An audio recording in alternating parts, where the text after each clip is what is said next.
Give me a U. Give me a C. Give me a K. What's that spell? What's that spell?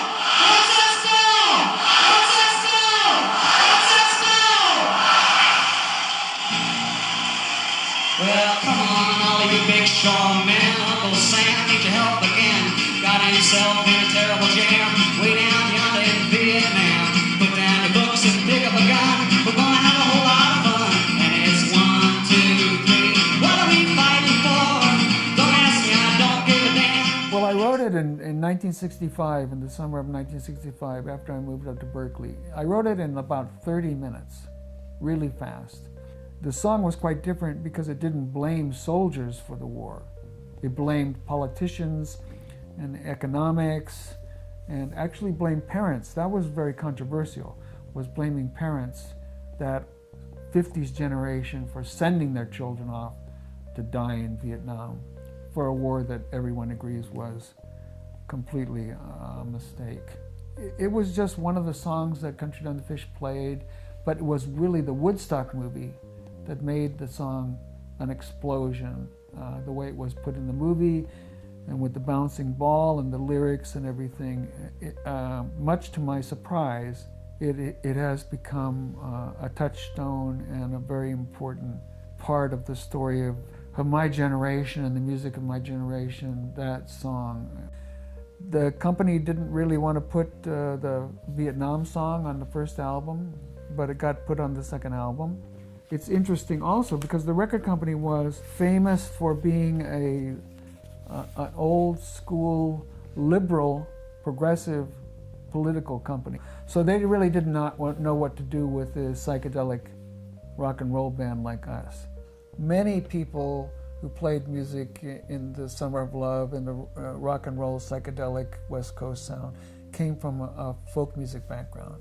But specifically when Bob Dylan went from acoustic to electric, we decided to be electric in 1966.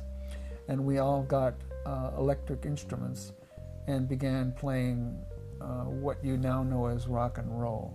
And when we became an electric band, the Summer of Love phenomenon and the concerts were happening in San Francisco, so they began to hire us. So we would go across the bay and play in those venues over there. And it's always called the Summer of Love, which is really weird. I don't know where that expression came from. I think it was created by the establishment. But things did really change in '67. It was starting to change in '66, and '67 it exploded. And '68 for sure everything was different for us anyway.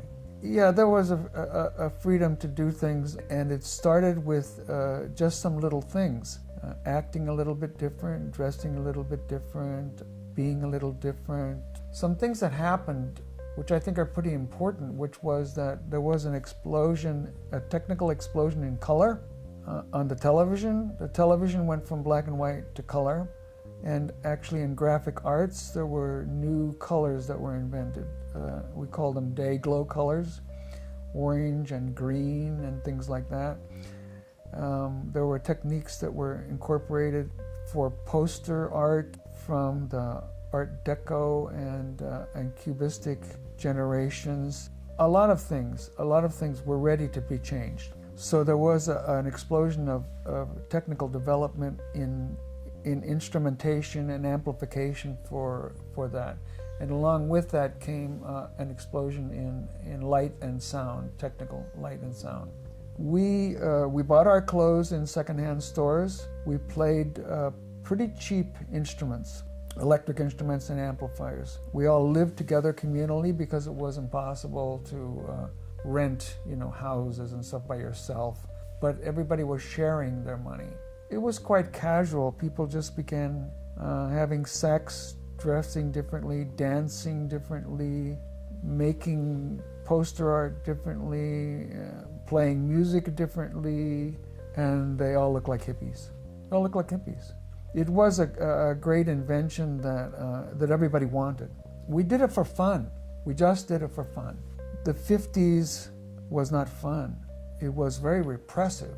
And all of a sudden we could have fun. And we had a camaraderie amongst ourselves because we were collectively having fun. It was like a big party or a big picnic. But they struggled to understand it. They couldn't understand us, the establishment. To use a metaphor, you know, when they thought the world was flat, and then they went, and somebody went, they came back with the news that the world is round. It's not flat. But if you were selling maps of the world at that time, flat world maps, it was not good news for you. So you had to try to convince people that the world was still flat. So what we came back with a lot of truths about life and about freedom and about music and about ways to live. And the establishment didn't like it. They didn't like it. It's funny because 66 and the beginning of 67 was a lot of fun. That the summer of love existed in a bubble, fanciful bubble. The reality was that the United States was dropping more bombs than in World War II on Vietnam. We had 500,000 people in Vietnam fighting the war. There were racial riots in all the major cities in America.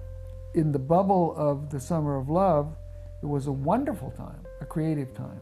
So it was bound to happen sooner or later that reality was going to come in and capture us. And by 1970, that's why Woodstock was such an amazing thing, because it managed to have a bit of the summer of love captured there in New York State.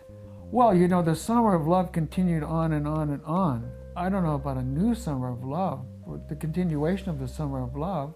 I think that what we did in the summer of love will have ramifications in the whole world for generations and generations. There are countries that have not experienced the realities of the 1967 summer of love yet. It's yet to come. It'll keep going and going and going. That's the struggle.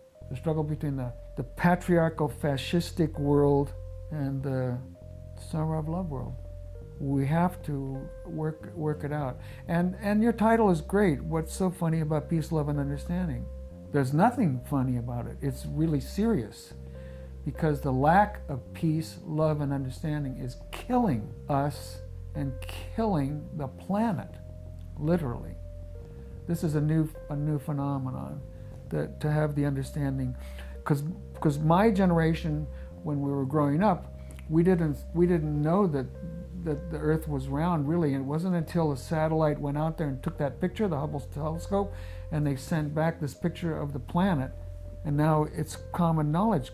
Kids grow up with that they see the picture of the Earth, that ball, that green ball with all the colors on it. So now we understand things like that, in spite of the fact that some people don't think global warming is a phenomenon. It is a phenomenon.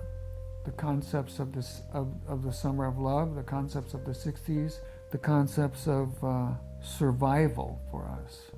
But we brought with it something that was quite different than my generation, than my father's generation, my mother's generation. We wanted to have fun in our revolution. We have a right to have fun, not all just hard work. We have a right to have fun. And I think fun may save us. I don't know. I'm just a musician. I really don't know what I'm talking about.